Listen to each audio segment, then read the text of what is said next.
ॐ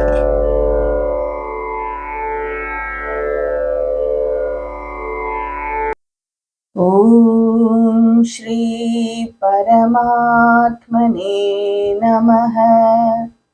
अथ श्रीमद्भगवद्गीता अथ चतुर्थोऽध्यायः। In the last few verses of Bhagavad Gita, Bhagavan Krishna explained about the different sadhanas to attain Atmajnana.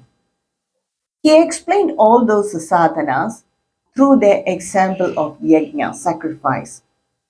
He said about the dravya yajna, where we normally do to give, we give oblation in the sacrificial fire for the devas. They were invoked by chanting mantras. Then he said about the Brahma Jnana Yajna, that is the Jivatma giving itself in the Brahmagni. Then he explained about the control of the senses, control of the mind. By willpower, we have to do all this. Then he explained about the very in detail about the pranayama. By pranayama, we can control the mind as well as the body. Then he explained about the control of the food. By doing pranayama, all the digestive system, all the functions in the body will be controlled and also in the mind. So all this very clearly Bhagavan Krishna explained in the last few verses, that is from the verse 25 to 30. Now from the 31st verse, let us see what Bhagavan Krishna says. Yajnasishtamridabhujah yanti brahma sanatanam नायल्लोहोऽस्त्य यज्ञस्य कुतोऽन्यः कुरु सत्तमा. Yajnasishtha amrita bhujaha. That is a person who eat the remnants of the sacrifice, which means the prasada. We take that prasada of the what we give to the devas. The remnants we eat as prasada. But not only that, whatever practice a person do to attain Brahmajnana, that is also a sacrifice, and the result of that is the purification of the mind. So that's why Bhagavan exactly mean by that. So the remnant of the sacrifice, by that our mind is purified and we are suitable, and our mind becomes suitable for Brahmajnana. A person who doesn't perform any of this sacrifice, whether it is the ritualistic sacrifice or the practice for Atmajnana, any practice like controlling the mind or controlling the senses, or if a person doesn't take any effort in his life to attain Atmajnana, he is not fit for this world itself. Then what to tell about the world after that? So that's what Bhagavan Krishna says. The next verse, that is the next shloka, 32nd shloka says, Yevam bahuvidha yajnaha vitata brahmano mukhe karmajan vidditan sarvan yevam jnatva vimoksyase. In this verse, Bhagavan Krishna says there are many yajnas like this in the Vedas. Brahmano mukhe means from the face of Brahman or from the mouth of Brahman. Anything can be considered. Like this, many yajnas are there in Vedas. They all are ritualistic yajnas. Some of them are practiced to attain Atmajnana, and others are the yajnas to attain the material benefits in this material world. Know that they are all born of karma, karmajan, they are all born of karma. So a person who is beyond all this action, and if he remains in that state of actionless state, for that person, he is already liberated. There is no need for him to do any sacrifice.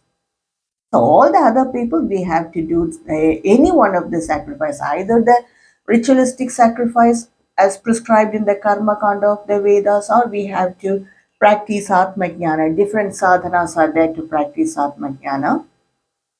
So any one thing we have to follow. But for a person who is beyond action, all these action, that is when he is established in the self, then he is already a liberated person, and there is no need for him to do any sacrifices like this, because he is beyond any action. Again and again, Bhagavan Krishna explains that particular phrase, seeing actionlessness in action. So that's the main point. He is there beating around the bush with this point.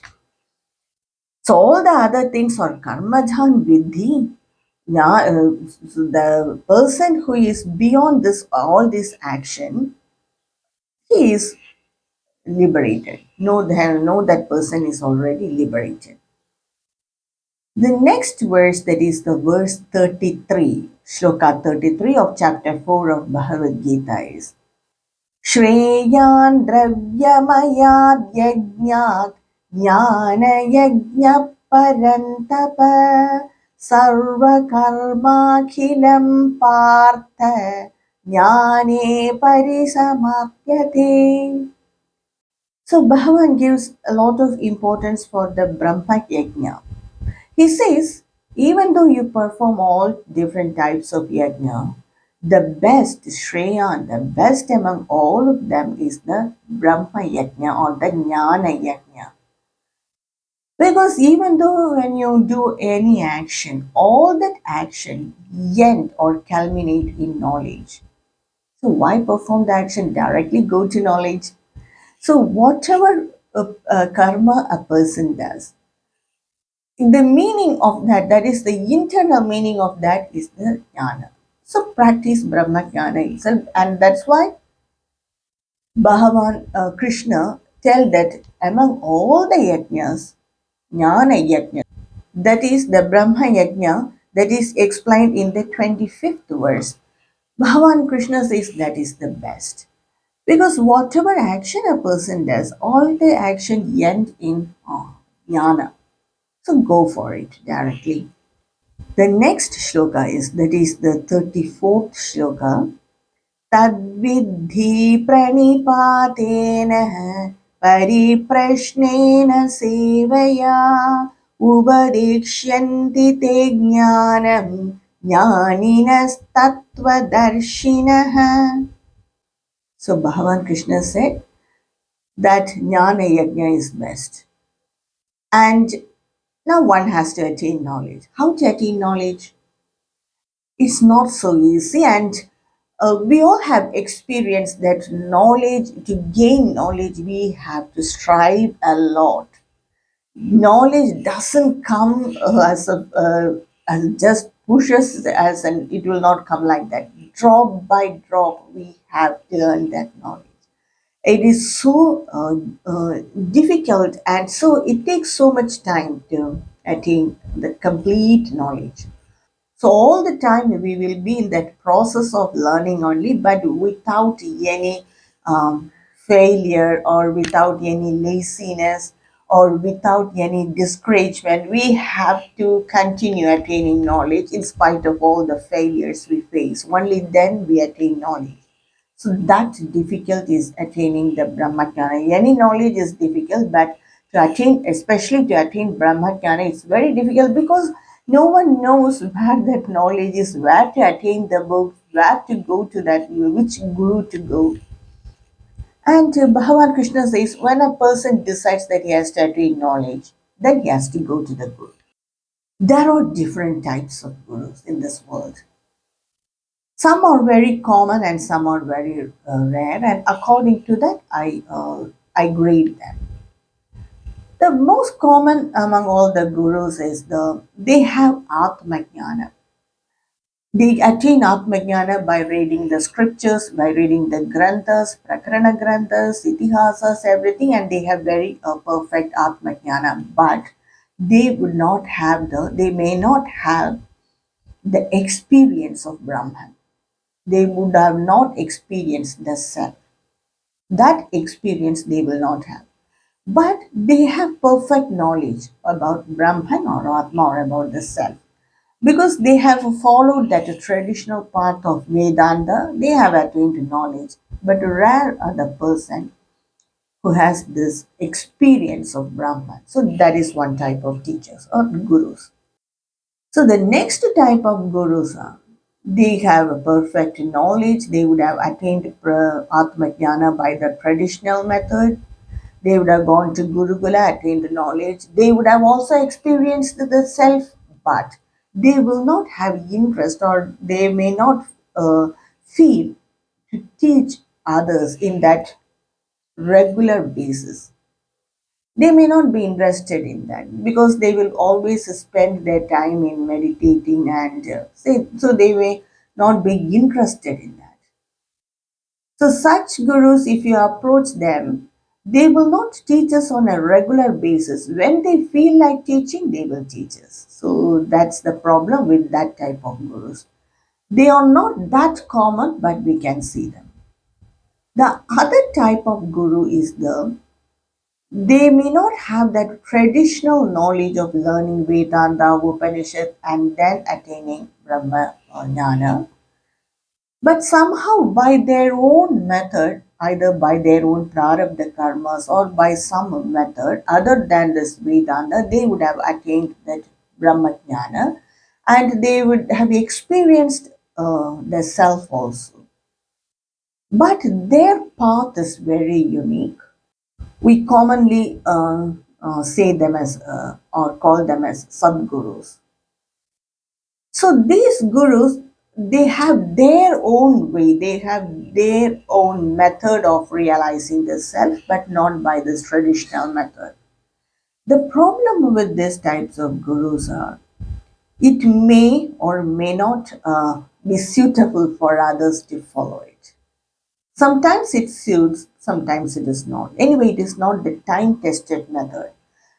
It is, I won't say that it is wrong, but it is not time-tested. They have their own method of realizing the self, and after their generation, who knows what will happen to their method of teaching. See, that is one type of guru. The other type of guru is that ancient. They are, if we learn by their method, then there is no risk in it. It is time tested method. That is, they learn the Vedanta by the traditional method. They go to Gurukula, they learn the Vedantas. That time there were Gurukulas. Now there are so many facilities to understand Vedanta. Brahmajnana is only understanding and the shift in consciousness, that's all. To understand this and to make the shift, it takes a long time because we have to realize it in us. So these type of gurus, that is the Brahmanishta gurus, they would have gone through that traditional way of learning. Understood is Shravana, Manana, and then they would have done the Nididhyasana, contemplated on the self itself, established in Brahman. So they are fit to teach this Brahmajnana to anyone. And this is the time-tested method. Thousands of years, many sages have come through this path. So there is no risk in it. It suits everyone. Maybe it takes time. For some people, it come that Brahmajnana come instantly, and for others, it may or may not take some time because their mental evolvement, their maturity, their prarabdha karmas, sometimes they allows and sometimes it will take time. That's all. Bhagavan Krishna, that is this Gita itself is nearly 5,000 years, more than 5,000 years old. And Bhagavan Krishna itself is telling that this knowledge is ancient. So just think about this: the time this knowledge has passed through generation after generation. So it is extremely time-tested method. So there is no risk in it. So a person has to approach a guru suitable for his mentality. When a person approaches a traditional guru, then he has to do pranipadena, that is, do prostrations on the feet of the guru, worship the feet of the guru. Why the students has to do is, which is not common in any other tradition. The reason for that is when we submit our ego, our everything, what all we know, the father of the guru, then from that level, he will give advice and he will instruct us and he will lift us from that level. For Atma Jnana, one has to surrender their individuality, their ego. Only then we can understand it perfectly. Because this knowledge itself, that is the Atmajnana itself, is to explain the unity behind the diversity. So when we are so individual and have our own ego, and when we hold on to our ego, then this knowledge may not be suitable for us. For that only, we have to worship the Guru, because a Guru who is a Brahmanishta, he is Brahman himself. He is not any egoistic person, or he is not a other person, ordinary person. He is Brahman himself. That is why when we worship the Guru or the sannyasis, when we see we worship them, we touch their feet and get their blessing, because they are not that person whom we see as them as a form. They are Brahman themselves. So we worship them. That's why a student, when he approaches a guru, he has to worship him, falling on his feet, prostrating on his feet. And a person has to do sevaya. That student has to do seva. By sevaya. By sevaya means by seva. By doing service, the main point in doing service is smashes our ego. So it smashes our individual feeling, and by that's the great thing on doing seva, and it expands our mind, vihasati, our mind expands by it, and it will make us to understand, prepare our mind to understand that unity behind diversity. Only when there is no ego we will accept this knowledge. Till then, a person will think, until a person attains this knowledge, he think that self as this ego. When an ordinary person say that I have self-respect, what he mean by that is he is pointing to that ego. That is his self. That ego attached with the intellect, that ego attached with the mind, that ego attached with the body. Any one of that he refers to only that. Self respect for an ordinary person is respecting the ego with the intellect. So he may say that I am in this position and I have self respect, means he is attaching the ego with the intellect. So he may say that I have self respect, I want to respect my emotions, means he is attaching his ego with the mind. So, self respect for an ordinary person is respecting the ego, individuality, which is not fit to understand the Brahma, to understand Atma Jnana. This self egoistic feeling is not fit to understand the real self.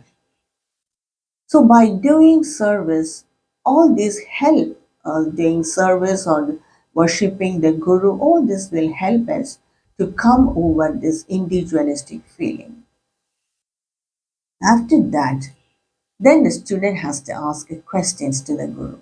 As I said earlier, questions are very much encouraged in Sanatana Dharma, because it helps the teacher to understand at what level of understanding the student is. And many Upanishads are in the form of questions. The Chandogya Upanishad, this question between the son, father and son. The son is the student and the father is the guru.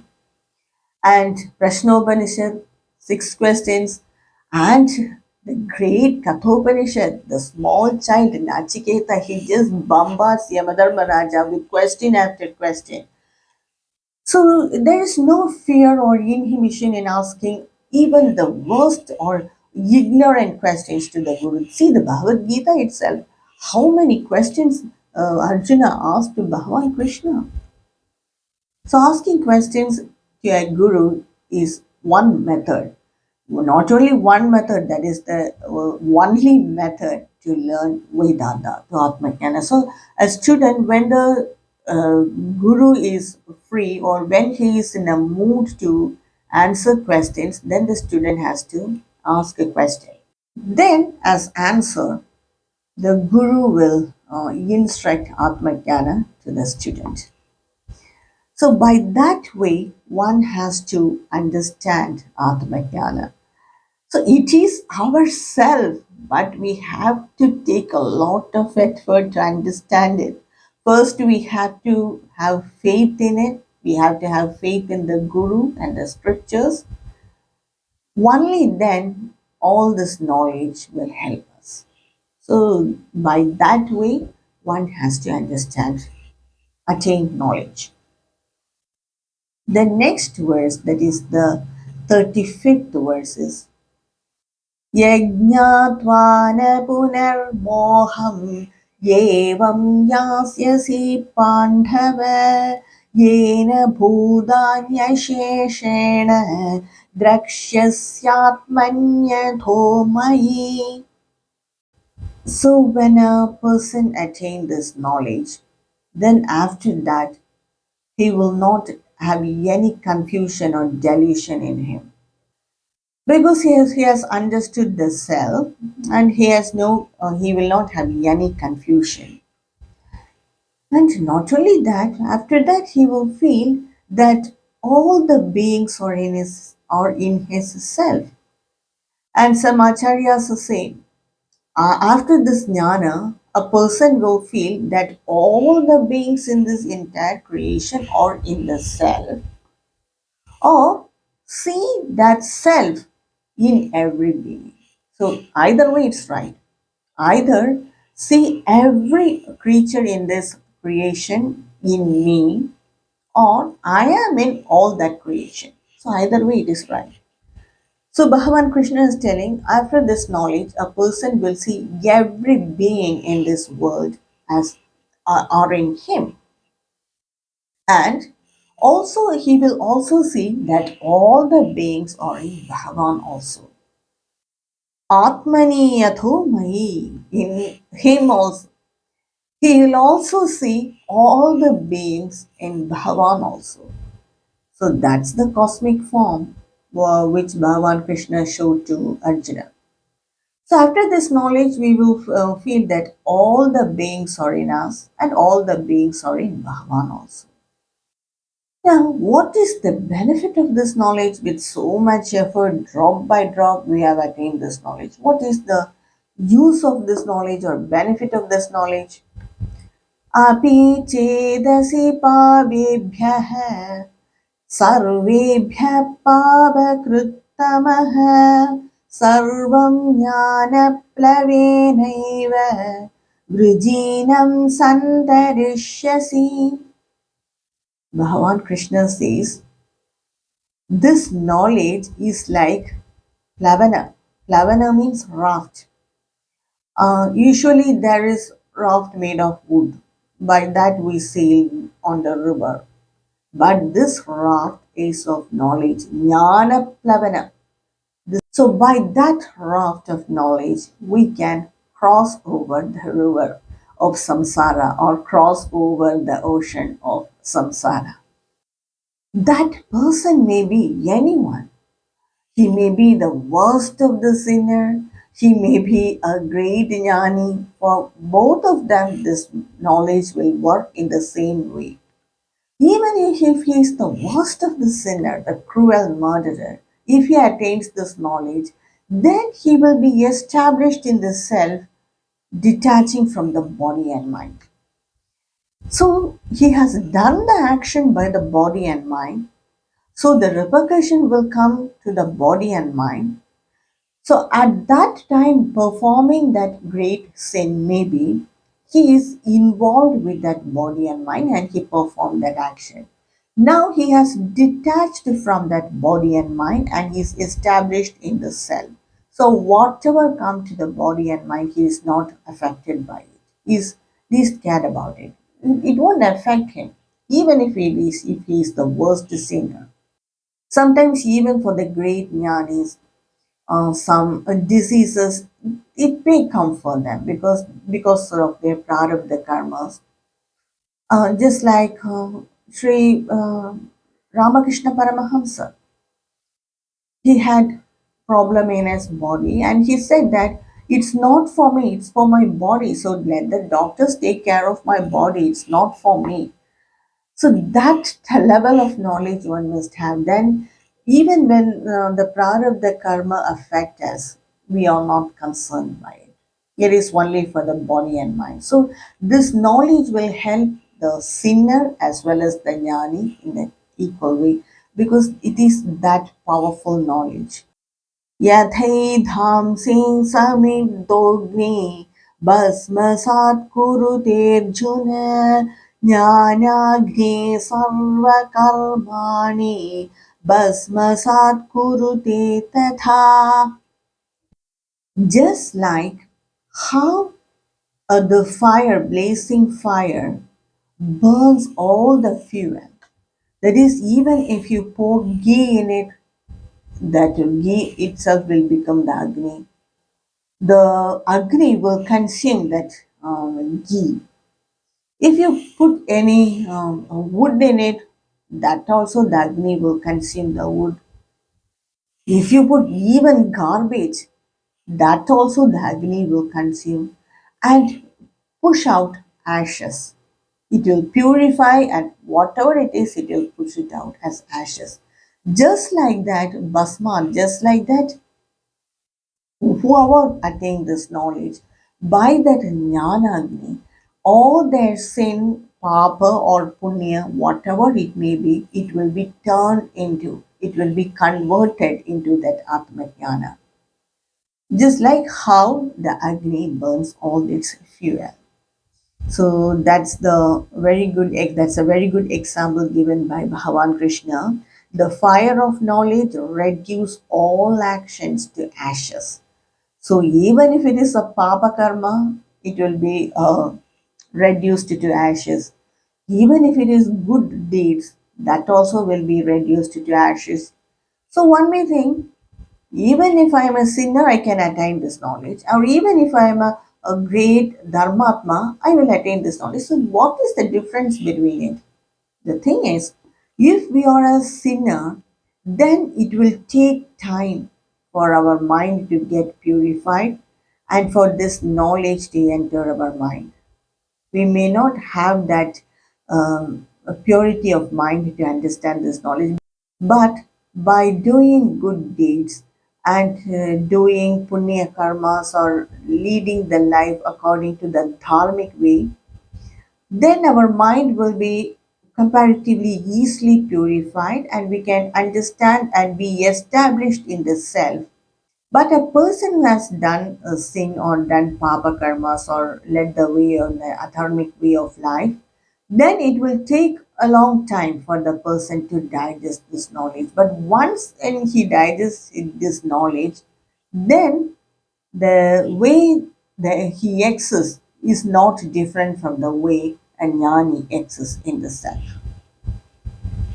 So to reach that knowledge, we have to do punya karmas. We have to lead the life according to dharma. So that's it. And again, there are five more slokas in the chapter 4 of Bhagavad Gita. For now, I will take a break and continue with the rest of the slokas of chapter 4 of Bhagavad Gita in my next video. यत्र योगेश्वरः कृष्णः यत्र पार्थो धनुर्धरः तत्र श्रीविजयो भूति ध्रुवानीतिर्मतिर्मम. ॐ श्रीकृष्णार्पणमस्तु.